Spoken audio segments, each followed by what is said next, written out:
Hi everybody, it's Rachel again, and I wanted to give you some recommended reads today to fulfill that poetry genre if you're still working on that one for your genre Jedi badge. The first book I want to talk to you about is called Brown Girl Dreaming by Jacqueline Woodson. And this is a memoir in verse. So perhaps you have fulfilled your poetry genre, but you have not fulfilled your memoir or autobiography or biography. This would work for that as well. But it is by author Jacqueline Woodson, and you guys already have something in common with her. She actually grew up in Columbus. However, her mother's family was from South Carolina, and after her parents split up, she moves with her mother and her siblings down to South Carolina. And in the 1960s and 70s, there was a big difference between Ohio and South Carolina. So Jackie loves South Carolina and all of her extended family down there, but she also has to get used to some new things like moving to the back of the bus, stepping off of the curb if a white person comes toward her, not making eye contact with a white person, and saying yes, sir, and no, sir, whenever she is addressed by a white person. She writes that there is a war going on in South Carolina, and she sees many casualties of this war, including buildings being torched in revenge for peaceful protests, and even her own uncle thrown into jail for participating in the civil rights movement. And she even notices that after the laws have changed, it's hard for people who are so used to living one way to change them. So this is a really fascinating look at a childhood that is difficult in the day and age that we are in to imagine, but it is a great read and a quick read, again, a novel or memoir in verse. All right, next, The Crossover by Kwame Alexander. So chances are this book is on your radar already, but I still wanted to give it a plug in case you were one of those people who wrote it off when it came out because you aren't a sports fan. I am not a sports fan either, and I couldn't tell you the first thing about basketball, but I still thought that this book was great. There is plenty of basketball in it for sports fans, but the story of two twin brothers who are great basketball players but are starting to grow apart for various reasons is also interesting enough to keep the interest of the non-sports fans. So The Crossover was followed by a sequel, Rebound, and it's also now a graphic novel. So if you're looking for another graphic novel for that genre, check that out. And if you're a soccer fan, Kwame Alexander actually has a soccer-based novel in verse called Booked that you might want to check out as well. So that is The Crossover.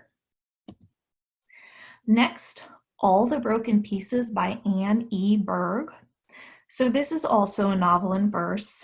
This is set during the Vietnam War, so it also is a historical fiction and could go towards your historical fiction genre. So Matt was a child growing up in Vietnam when his mother sent him to America to live with an adopted family for his own safety.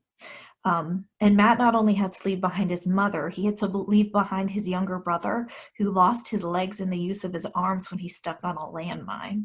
And his mother didn't think that anyone would want a child who was crippled, so she sent Matt to America alone to keep him safe. He's lucky in some respects. His adoptive parents are loving and supportive, but he struggles, and not just with all the horrible things in his past, but also with his life in the US. For instance, he makes the baseball team, but not all of his teammates accept him. One teammate whose brother died in Vietnam even tells Matt that his brother died because of him. When he plays shortstop on the baseball team, he isn't sure if he should shift towards second or lean towards third because he has to ask himself if his teammates want to win more than they want to hurt him. So this is an awesome mix of sports and history, all in verse to go toward that poetry genre badge. Next, Other Words for Home by Jasmine Warga. And in this book, the main character, Jude, knows that when Americans think of Syria, her home country, they think of war and poverty and devastation. However, that couldn't be further from the truth in her experience growing up in a coastal tourist town in Syria where her father owns a shop. And even though Jude loves American movies and dreams of being a movie star, she isn't happy when her parents make the decision to move her, her mother, and her mother's unborn baby to Cincinnati, Ohio, another book that has roots in Ohio, while her father and brother stay behind in Syria. She knows it's for their safety as the war draws closer and closer to their town, but now she has to build a whole new life in America without half of her family. So this is an awesome novel in verse that is based just loosely on the author's own experiences as an immigrant. Other words for home.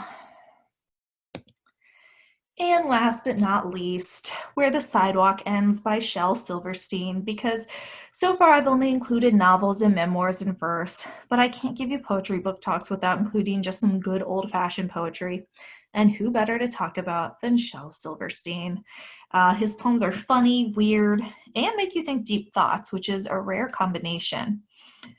Falling Up, A Light in the Attic, and Where the Sidewalk Ends are his most famous collections, but you will still find some gems in his lesser known collections as well. I'm just going to leave you with one of my favorite poems from Where the Sidewalk Ends called Magic, and it goes like this. Sandra seen a leprechaun, Eddie touched a troll, Lori danced with witches once, Charlie found some goblin's gold. Donald heard a mermaid sing, Susie spied an elf. But all the magic I have known, I've had to make myself. So check out some Shel Silverstein if you have not already, and if you have, it might be a good time to even revisit some of that stuff. So those are some book talks for that poetry genre, and I will be back soon to talk to you guys about some nonfiction informational books. Until then, guys, bye.